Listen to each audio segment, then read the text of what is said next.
Talofalava, malo lovely soifua, malangi mama. Hi everyone, welcome back to another episode of Breaking Waves. As you can see, new set because we've moved into our new office, but I hope you've all been doing well. Thank you, massive thank you to all of our sponsors, Eveni, Pacific, and also BlueNet for keeping the show running. Without them, we wouldn't be able to do what we do. For our followers or those who often watch Breaking Waves, thank you so much for subscribing, for following, liking, and sharing our content. We appreciate all the support that you guys give us on screen. On today's show, we have a very special guest. His name is Lupematasila, Dr. Arthur Anae, who is here to speak to us about the visa waiver free fight that he's up against. Good morning, Taya Manawia. Thank you so much for joining us on the Breaking Waves podcast, especially taking out your time to come and share with us some of the amazing work that you're doing in the community. How are you this morning? How's your morning been? Brilliant. I'm really thrilled to be here with you. I mean, this is the first time. You're doing a great job reaching our people, and let's do it. Let's talk to our people. Let's get our people on board. I know last time you were in our old office, Yes. but now we've moved into something a little bit flashier. So we're just so happy to, you're my first guest here. Look, I'll be honest with you, it always gives me a thrill to see our people reaching out to this type of level and showing, yes, we can. And this morning, you sure can. Yes, we can. No Absolutely. government funding. Absolutely. All self-funded. Yes. Okay. Thank you for joining us. First of all, just to get our viewers in up to date, tell us about the visa waiver fight that you're up against. Okay. You know, for a long time, our people have had to put up with a lot of rubbish right across the Pacific. 60 countries around the world can arrive in New Zealand and get a 3-month visitor's visa stamped in their passport with no fee. 60 countries. Total population, 1.65 billion people. 1.65 billion people, right? The 16 Pacific nations of the Pacific Island Forum, total population less than 16 million people. That's a huge differential in numbers. And if we took out Papua New Guinea's 12 million, that only leaves 4 million. And yet we have been continuously treated like this for just too long. Too long as far as I'm concerned.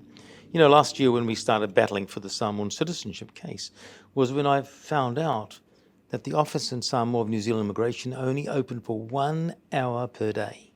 1 hour per day servicing 200,000 plus people. It's an absolute insult to be treated this way. So we started agitating on this during the select committee process on the citizenship issue, and the members of Parliament themselves realised this, and Winston Peters picked this up and fixed it. So by November last year, we've now got 8 hours per day, which is much better, but the system and the problem is still there. So my argument is, why is it that New Zealand continues to treat us like second-class citizens and have done for too long? We have proved to the world that we've played our part in this country. We have played it. We came here in the end of the 40s to build New Zealand during the industrial growth, absolute growth going on. They brought us in the Pacific, and here we came. They brought the Maoris from their villages and back into Auckland as well and built. That was great, except in the 70s, New Zealand went through a recession. And what did they do? You'll remember clearly the dawn raids. The dawn raids. What did they do? They broke down the doors of our houses, came in with dogs, pulled people out of beds, and deported them. They stopped our young people in the streets and said, prove who you are. And they couldn't, they were arrested. They went into factories and pulled people out of factory floors and deported them. So we had the Panthers movement that started then, who were young people of 16 and 17 stirring against the government, and regarded by a lot of our people, they're just stirrers, you know. As Melanie, my sister, says, they called us moipis for what they were trying to do. Yeah. But that's because our own people didn't understand we have a young group, a young mind that's coming through that's no longer going to accept this type of rubbish, and started retaliating against it. Well, when they did the research on that, 25% or so were Pacific people. We were the ones they targeted. 75% were all others from around the world not touched. Yeah. Not touched with anything, just us, right? So eventually that came and they got an apology out of the government for that a long time later, right? And then I can go now back to the 1982 Privy Council decision. Right, back in 1982, Dr. George Barton and George Rosenberg, two young lawyers in Wellington, studied and understood the situation of the Samoan people. Fuimaono was being deported, and she got in contact with these guys and they picked up the case. In this case, the Samoan people at the time raised $60,000, which was a huge amount of money back in 82, to take the case to the Privy Council. The Privy Council make an overnight decision by the 5 law lords saying they are right.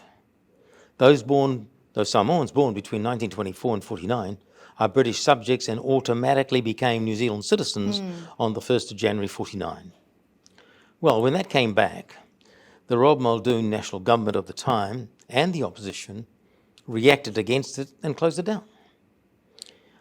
The Samoan people at home criticised Vaikolone at the time, saying that he bent over to them. Well, he didn't. I can tell you, research this.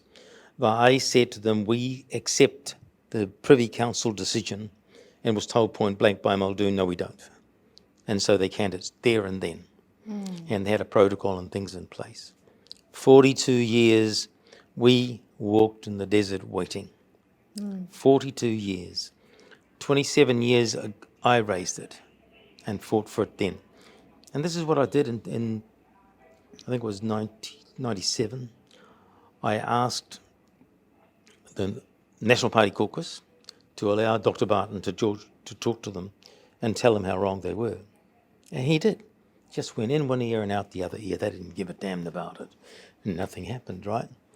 And then we started the petition then in Samoa. We started to mobilise, and we had a petition of over 100,000 names that we presented to the Labour government in 2003. And again, they went through the process. We had some hearings and bits and pieces, but still their legal advisor said, no, this is not going to happen. Right? And for our people, we accepted that the law is law. You're never going to change this. And we fought to change it for a long battle, and eventually did. So what I was trying to do there, we needed to get this to the people of the MPs so they can hear our cases. So when it was raised by Tiana Tuiono from the Greens, following up what we did, I immediately went there and said, listen, this is where we've got to run with this thing. And we were trying to work together to get this thing through. So we agitated for the first reading of that thing. So before that happened, I had a meeting with Winston Peters and said, Winston, we need your support on this thing. This is all wrong. He backed us. He said, yeah, it's wrong. We talked with David Seymour of ACT, and David's, he's a stirrer, but when he believes something, he stands by it. And he stood by and said, yeah, this is wrong. It's got to be heard what's going on here. And so on the first reading, Cameron Brewer, who led the National Party delegation at the time on this one, someone who worked for me when I was in Parliament and fully understood where I was, I felt for him because he had to go against something that he knew we worked on together. However, after that, the ACT Party stood up and said, no, we're going to support the Samoan people on this one. And then it was, of course, backed by Winston's team. So at that time, we had it in the bag. We now had a majority in Parliament for this to go to the Select Committee. So going to the second reading of a Select Committee, the fact was they allowed submissions from us. 25,000 submissions presented. And for the first time, members of Parliament heard the voices of the Samoan people and the pain they went through with all this. They were in tears themselves. So at the end of the day, the whole of Parliament supported the Samoan citizenship case. And that was done last year, as you know. They gave us what I think was about 80%. I'm not quite happy with it. There are issues I'm still raising. One in particular, and that was the Privy Council said any woman born after the 1st of January 1949, married to someone born between 24 and 49, has equal status. But the Minister of Internal Affairs is still rejecting it. I've now got lawyers onto this because I say a married couple is one entity. Right. Why do you not support this? And they won't answer at this point in time. So that's our fight to get it. But for me, the saddest thing when I think back, and I looked at some photos recently of the marches we did in Samoa. Hundreds and thousands of our old people marching in the rain, sitting in puddles of water. And for me, 80% gone before we got success. That's the pain. And that's the unfairness. And where's the justice in this, you know? They sat there and played their games for 42 years until most of the people have died and then give it to us. I don't accept that today still. But we have something, and those that are still alive today haven't accepted it are now rejoicing something, right? I think there's over 2,000 here now. And this is the stupidity of the economics that works in this place. I argued that I wanted the New Zealand government to pay the Samoans who were entitled 50% of their New Zealand benefit, pension. Why? Because you denied their rights in the first place. Otherwise, they would have got it legitimately by being here. They rejected that. I thought, fine. And then they made us pay for an application to get this. Oh, my goodness. And then that was refunded after. So when you work out the economics, you pay, you refund, the total operational cost of that is more what you pay because you got it back anyway. Yeah. And so what do they do now? Our people come, they're New Zealanders. They have entitlements.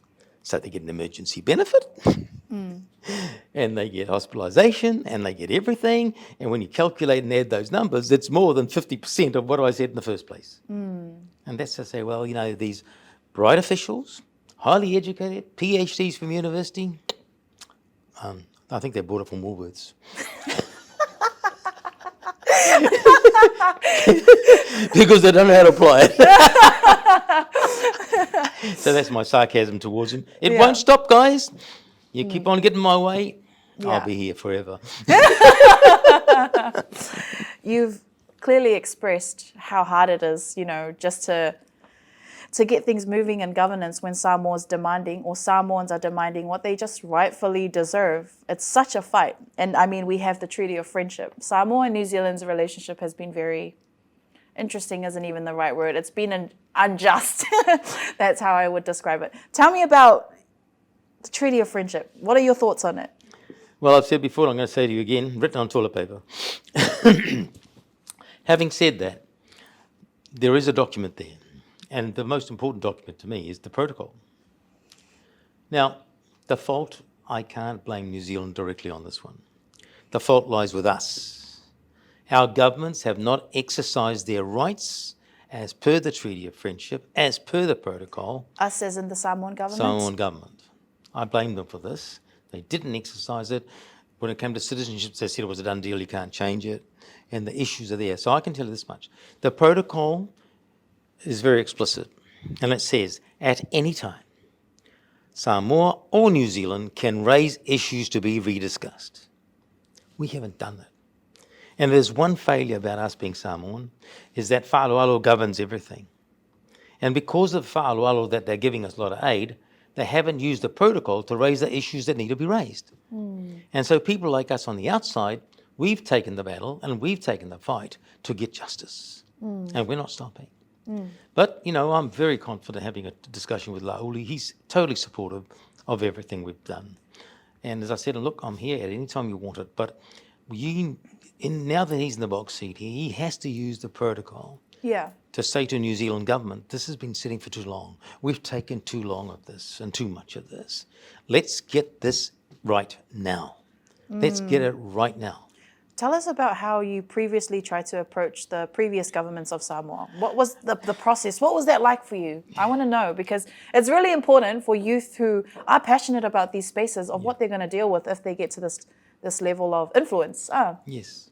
Well, to be blunt, back in 2003, I was at loggerheads with Tuilepa at the time. He didn't quite see what we were trying to do, didn't appreciate it, thought we were wasting a lot of time, the law's the law, and this is not going to be changed, right? And he did say to me that, you're flogging a dead horse.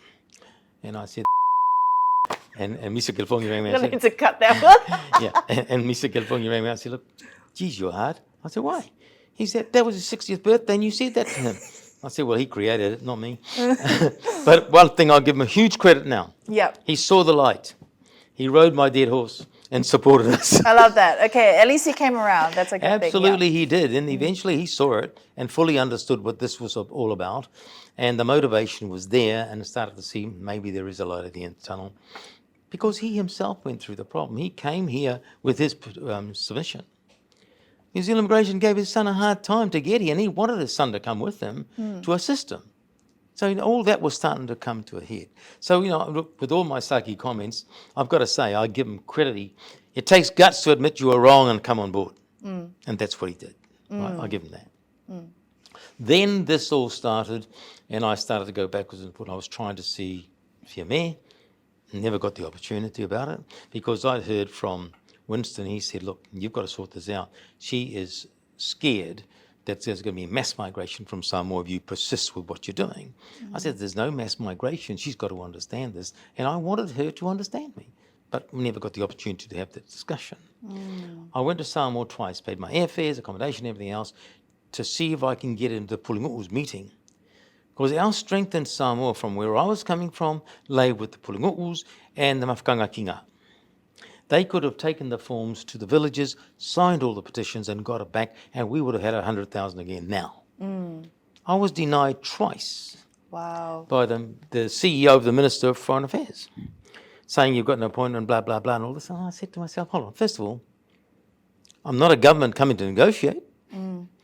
I'm not a big company coming to negotiate. I'm a Samoan trying to fix things for our people. How dare you treat me this particular way? But she's God in her position, she thinks. And that's what she did. And that's why I'm hammering her. I don't forgive people like that, right? And the problem was, they didn't want to understand the situation, so how did they make decisions? From where I stand, every Samoan born after the 1st of January 1962 is an independent state of Samoa and a Samoan.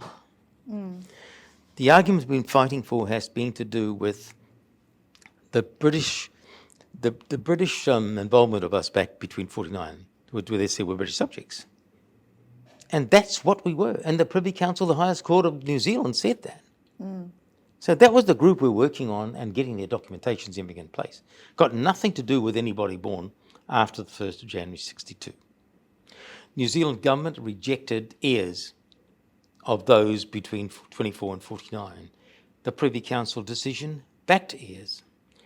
That number could be complicated for us from a mass migration number, because the youngest would have been born end of January 48.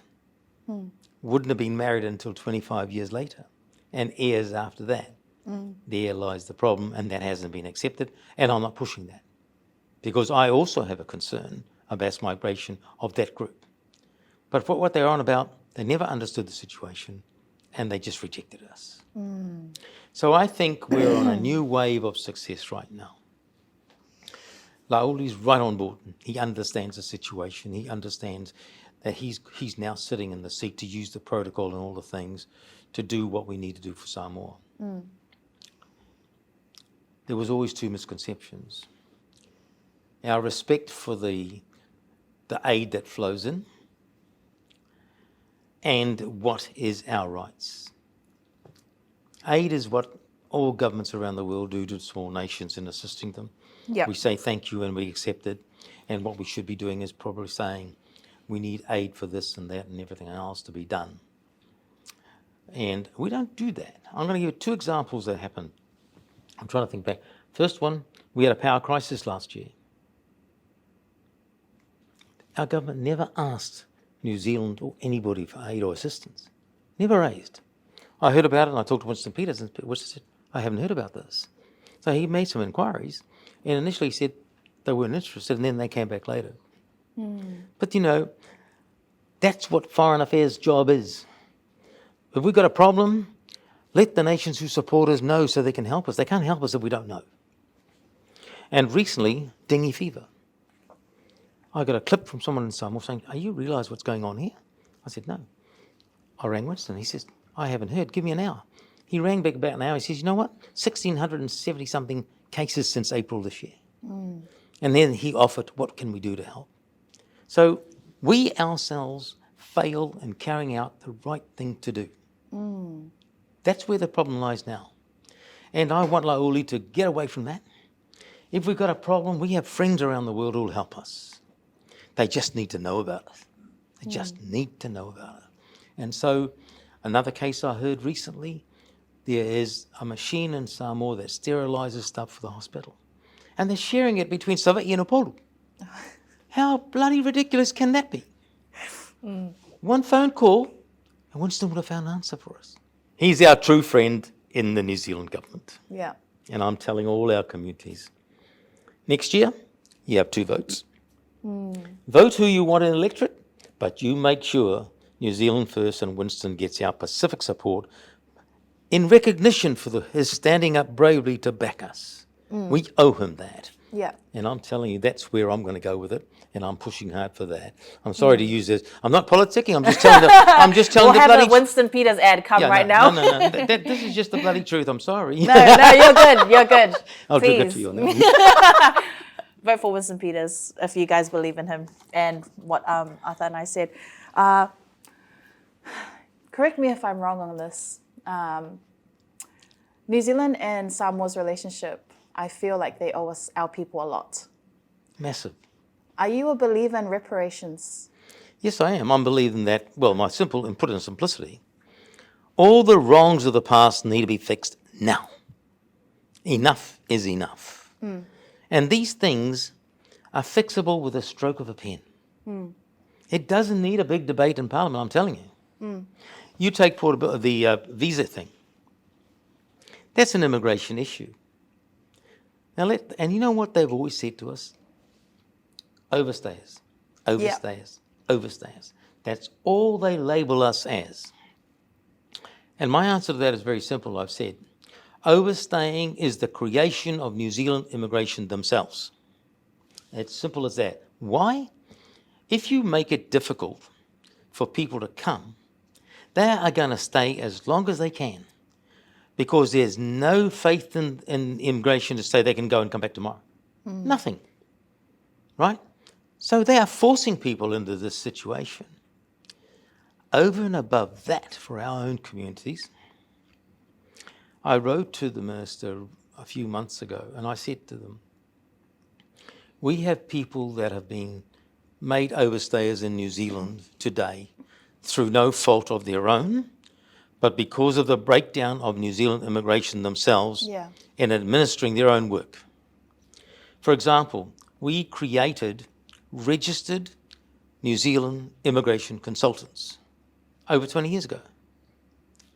The responsibility of New Zealand immigration when an application is put in front of them, first thing, who is the applicant or who is preparing the application? Is he a registered person, yes or no? If not, send it back. Because this is what happened. We have Mickey Mouse people out there who take people's money. I will process, I will do this and this and this and take money. Do nothing.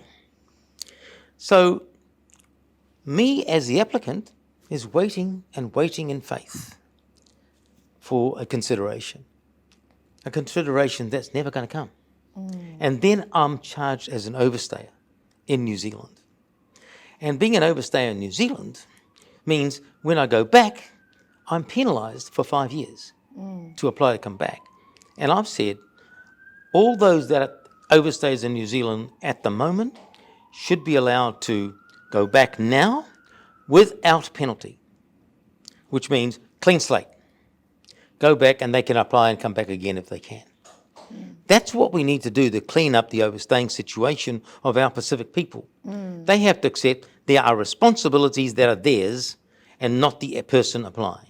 That's the failure and that's where it stands.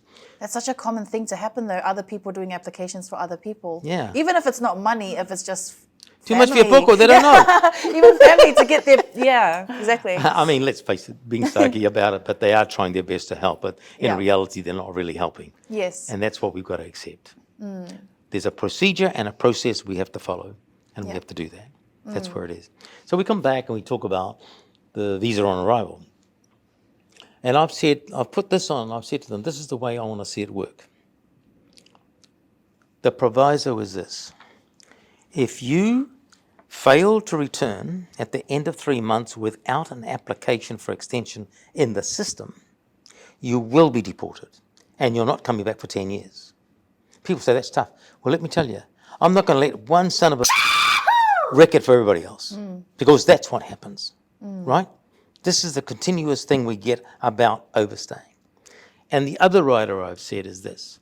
If a person, after 3 months, leaves on that day, he can go to Sydney or Fiji or wherever and comes back that same day or the next day, he should be issued another 3-month visitor's visa without question. If you did all that, why should you have overstaying? There will be no such thing as overstaying. And even today, the overstaying numbers, yes, Tonga's number 1 and we're number 4. What about the rest of the world that's sitting in there? What are they doing about them?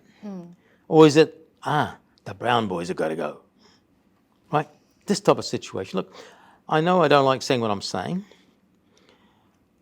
I don't like regarding New Zealanders as racist in any way. Let me tell you this much. The way I talk with a lot of people over this issue we're fighting now, 95% of New Zealanders have said to me, what are you on about? We've always accepted you people as New Zealanders. I said, rubbish. This is what we go through.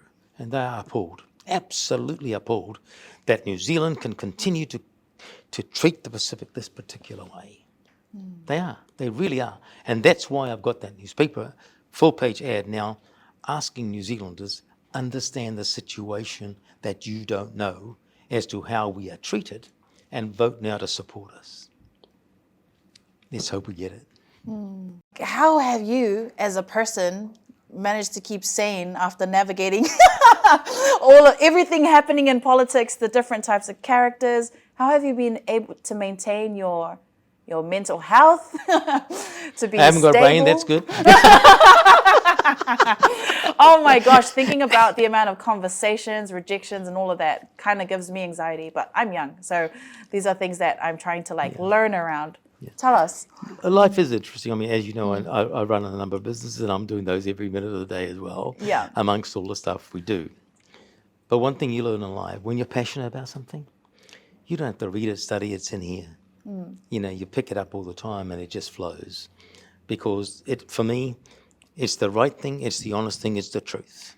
I'm not covering anything. There's no bullshit in my stuff. This is the way it is and this is the way I see it and that's where you're going to get it. And whether you like it or not, I'm sorry, this is the reality of life from me. I am no longer going to accept that our people of the Pacific being treated this way. How much longer God allows me to live on this world, I'm telling you, I will fight this to the end. And I've said to them, there's an army coming after me when I've gone. And that army is going to be worse than me because that army will have forgotten what wha'aloalo means.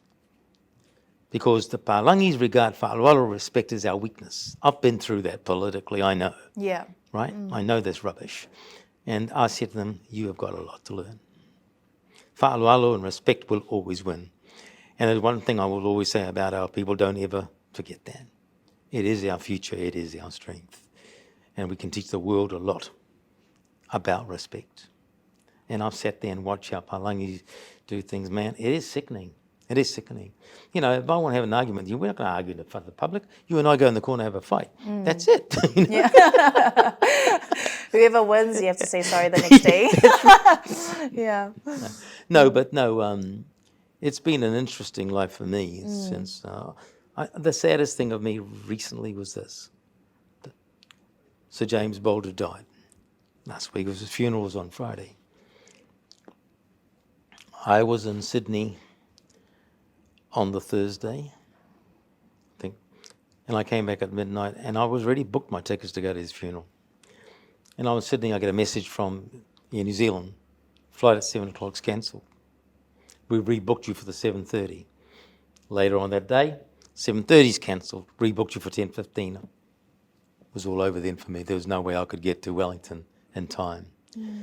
But a lot of people don't probably know that Jim Bolger went to Samoa, and Mr. California and I, we got him the Samoan title of Nanai from Falate. He was very proud of that title, very proud of it, and very proud of our people and wanted to help the Pacific people. You know, these things we've had to fight would not have happened as Jim had stayed in his position. And I said on 531PI when they interviewed him, I have never forgiven Jenny Shipley or the National Party for the action they took. It was what I call pure gutless.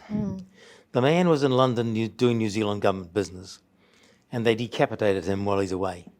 He wasn't even here to defend himself. Wasn't here to defend. Shipley did that to him because she wanted to be the first woman Prime Minister. Well, she can't hold a stick close to Helen Clark. Never. Yeah. Never. Helen was brilliant, right? And then she did the same thing to Winston. Winston and Jim took 6 weeks to get the coalition together, my first time in Parliament. They worked well, they made things happen. When she got rid of Jim, she got rid of Winston. I was on the plane with some of his people coming back, and she was saying to them, stay with me and you retain your portfolios, I'm getting rid of Winston. Just like that. And because she knew, and our public people don't know this, that I supported Jim Bolger all the way. When they came to me, I told them to go to hell. I won't change. Not for them. Never. Well, Don McKinnon was the Minister of Pacific Island Affairs. I respected that. He was the Deputy Prime Minister at the time as well. We were elevated to that level. I never pushed, never asked. I sat and waited. When Don was sent to the Commonwealth, she never talked to me, never interviewed me, never said nothing to me. I had to read on an email or something that she'd appointed somebody else to be the Minister of Pacific Island Affairs. And that I took as a direct insult. And they don't understand that. When I first went to Parliament, I was asked to be the Deputy Chair of the Maori Affairs Select Committee. I said, I'm not accepting that. I said, that's an insult to Maori. I'm a Samoan, I'm not accepting that. I said, bring a Maori from the opposition and make them the Deputy Chair. And they did that, but I still sat in that committee. But this type of stuff, they don't understand. They have no understanding of this type of thing at all and the insult that they're doing. Oh my goodness. Yes. And I've never forgiven them for this. That's so crazy. Yep. That they don't understand. Just don't want to understand. You probably come across people who are more interested in serving themselves in politics all the time. That's the problem. That is a huge problem everywhere in governance spaces and politics, right? Can you tell me whatever you need to tell me about these kinds of people? Because these are the people who also hold other people back, the public back. They do. It really concerned me. I mean, I guess I was the ugly duckling because I didn't take that crap. I went in to fight for a purpose. Our people, irrespective of what they had said about me, I didn't care, Yeah. But unfortunately, with all due respect to them, I don't see them standing up and fighting for our issues. I asked you this question. We had 10 Pacific people in the Labour Party. I think 5 were ministers. Why did they allow the New Zealand Immigration Office in Samoa to open for 1 hour a day serving our people? Exactly. Why? And they call themselves the party with the Pacific vote. I got more support out of Winston overnight than they did for the whole damn time where they were there. Wow, that's so telling. And I don't want to knock them. I mean, I understand their positions. They were protecting themselves for tomorrow, etc., and going forward. But I've got to say this much. I really want to say congratulations to Barbara Edmonds. I think Barbara's doing a fantastic job in her role. Yeah. And I see her as a future leader of that party because she's got it. The others, they try and they back the things I do. I know that. But they don't push hard enough to make it. And I guess when you're opposition, there's nothing you can do anyway. Yeah. It's just hot air coming from the other side. And they're kind of like, they can't go past the party line, right? They're kind of controlled in that sense. They are. That's their problem. Well, quite frankly, party lines don't govern me. I didn't go there for that. They want to kick me out, kick me out. That's so crazy. Okay, let me give you some context. I've been inside the National Party. I've been inside the Labour Party. And when I was just attending their events and things like that. And the kind of energy or the kind of what I weighed out in the room is people were scared to cross the party line.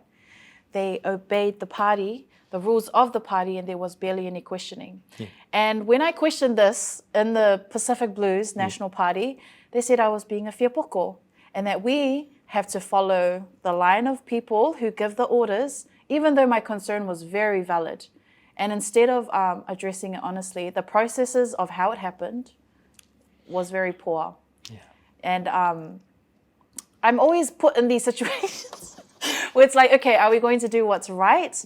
Or are we going to hold back because, we might be put up a rank on the, the number of MPs in the next 3 years or so? What are your thoughts about these kinds of situations? Look, I understand their situation, what they're trying to do. I'll give you a rundown of my personal life, what happened. There was a write-up about me in Metro magazine in 80-something, I can't remember. Anyway, soon somebody was knocking on the door and they're saying, we're from the National Party, why don't you join us? And I said, wrong time of the day, wrong, I'm having an argument here, I'm not interested in discussion, and left it at that. But I went and stood for CNR ticket in 87 for local council. And the Labour team was out there doing their job. And I went, they said, well, here you are, you got four billboards. 4 billboards, go and do your job. I was a one-man band doing my job with 4 billboards. And because I was in business, so I went to the 4 who I was standing against, gave them all $50 towards their campaigns and said, good luck, because that's the way I do things anyway. Yeah. They thrashed me, that was okay, no problem. And then this is what happened in 1 week, which I think back now is just unbelievable. I think it was Wednesday. I got approached. And on Wednesday, it was the National Party, through one of our Samoan leaders, saying they want you over there, sign up and come. I said, okay, I'll do it. Se Fuimaono. It was Se Fuimaono at the time. Mamea, le mamea. And I went with them. On Sunday, I go to church. Kangwasa Jimmy Simiendo, who I've always admired, the old man. Staunch Labour, absolutely staunch Labour. He comes up to me and says, you're signed up, you're Labour member now. I said to him, I've just signed up with National. And he just looked me in the eye. So they're just not too late? He looked me in the eye and said, son, you just put a knife through my heart. I said, I'm sorry, but that's what I did. Yeah. And in the end, I went back when he was getting on. I said, I come to see you because I want to apologise. You were right, and I was wrong. Yeah. And it was always funny in Parliament because they would come in and to lunch, and I'm sitting with Labour and everybody else. There's no differentiation. Yeah. You know? And that's what I did. They sit across the other side, yell at, come on, you know you're sitting in the wrong bloody place. Come across here. This is where And I used to go to their offices sometime, and the staff would get all nervous, and the minister or someone, what's your problem? It's up. That's all right. He's the Tory you want to talk to. Don't worry about it. You know? And I know once I was with Helen Clark in one of those trips to the Pacific, and we were in Rarotonga, and Woodson was the Prime Minister. So we file into the caucus room, and Rob Woodson said, excuse me, Madam Prime Minister, do you realise that Arthur Anae is still in the room? And Helen said, don't worry, Arthur's the top of Tory we want to work with. He's okay. You know, and I've always been very respectful of Helen. She's great, and she did a great job. People don't know that, you know, with a citizenship issue. 1982. If you go check Hansard's, you'll find Helen Clark has her own petition supporting us. And she said these words in it. She said, why is the New Zealand government so worried about the possibility of 100,000 Samoans coming to New Zealand tomorrow when 15 million or more Australians can walk in today with no questions? Explain that. So that support of hers sat with me all the time. And that's why when Labour was the government, when we went with the petition, I couldn't do it. I couldn't rubbish them for what they were doing. Yeah. You know, we had the marches in Samoa. The Pacific Forum was being held in Samoa that year. I arrived in Samoa and our team was ready to march. I said, first of all, you're Samoans. You are governed by whālualo. We respect our guests. Helen's our guest. We are not marching. We're not doing that. I said, secondly, Samoa's our government. We have to respect them as well. We're not going to make them look bad on this situation. So we canned the whole thing. Didn't happen. Because we were governed by our Samoan thinking. And I think we did the right thing. You know, I mean, I never want to see us stoop to that level. Yeah. Right? Never want to see us stoop. Absolutely. But I'll go back in 2003 when we presented the petition. We had a mass of Samoan people in the front of Parliament. Absolutely beautiful. We sang, we danced, nothing vicious, nothing anti. We just did our normal thing and presented the petition. You know? And I'm hoping that when we set the date for this petition, we can do the same thing in Wellington. I love that. You know, Yeah. for all our people in the Wellington area, I just hope they will come and let the government see we mean business. We are New Zealanders. New Zealand is our matriarch. Our families all live here. We have put New Zealand at centre stage of the world in many things. Many things. And there's not one damn thing in this country we can't do. We've proved it, right? Semiapati, first Pacific judge. His daughter just becomes the first King's Counsel. Maji Apa had the highest position in health in New Zealand and the biggest department with $1 billion, a Samoan girl from Otara. So who says we can't do it? Yeah. Huh? No, I'm just fed up with being treated as second-class citizens, incapable of doing anything. What else do we have to do? And I've always said this for anybody in the world. If you don't give people a chance, you'll never know what they can do. And just give me the chance, give our people the chance. We have shown you, and we'll show you more to come. And we will take leadership and bigger leadership roles in this country. Just get out of our way. And what New Zealand has to realise today, I said this about 34 years ago, the Beijing of New Zealand will change the political face of New Zealand. Everything will change. Right now, we are getting very close to a 50-50 Palangi and others in this country. The face of Parliament will tell you the change that's coming through. The number of different nationalities are coming through. And we're starting to take roles all over the place. You know, and when you look at a place like America, in the 50s, racist as they come. Yeah. Now what? Black judges. Every senior, and Obama went to the top. Who says they can't do it? If they can do it, and look at England, which is equally as bad. Yeah. They've had an Indian Prime Minister, Indian mayors, Indian judges, everything, you know. So the world has changed. The world has changed so much. And we in our bloody government is damn ignorant when it comes to the Pacific people. And we can't tolerate that anymore, no. And I'm asking our community, get off your backside, support my petition, sign the damn thing and send it in and tell them we mean business now. I love that. I love that. If you want to get involved, get involved. You'll see something pop up on the screen. Scan this code and you'll be able to sign the petition, right? Yes, you can. And you're also you're doing workshops or hosting community events? We've had community meetings. We are hoping to get approval to be in Samoa next Tuesday. Next Tuesday? But look, come and support us, be there. Yes. Because the petition closes on the 7th of November at midnight. We still have time, right? So this week, I've bought a newspaper, full-page newspaper ads in the Herald here.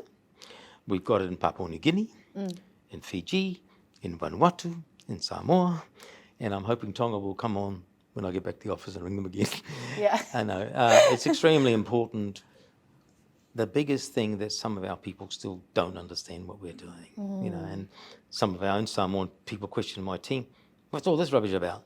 Well, this is an attitude that has to change. Just because they're all right, what about those that aren't? You know, and people ask, why my fight? What's in it for me? I was born in Fiji, 3 of us. Went to Samoa when I was 4. Left there when I was 5.5 and came to New Zealand. I've lived here all my life. I'm turning 80 this year, but my passion is still our people first. And there's the passion of all our people. I mean, wherever the Samoans live in the world, or Pacific people live in the world, they never forget where they come from. Never. And I've said to people, if you ever see somebody walk down the road with an ulafala, that's a message. He's associated with the Samoan people. It's a fact, it's the truth, though. Yeah. But thank you so much, Arthur, for coming onto our show, for sharing your wealth of wisdom and knowledge, and make sure, guys, to sign the petition. If you are Samoan and watching this, you have to sign the petition. It would be dishonorable for you to not do so. Absolutely. But thank you for joining us on this episode. Thank you so much. Any last words that you want to share with us? No, thank you very much, Hana. Congratulations. Fantastic operation going on here. I'm available for you anytime. Hey. Always, anytime. I mean, our people out there is our passion. We all have a responsibility to stand together and fight things that are unjust against all our Pacific people. That's my last word to you. Get in there. Sign the petition. Sign the petition.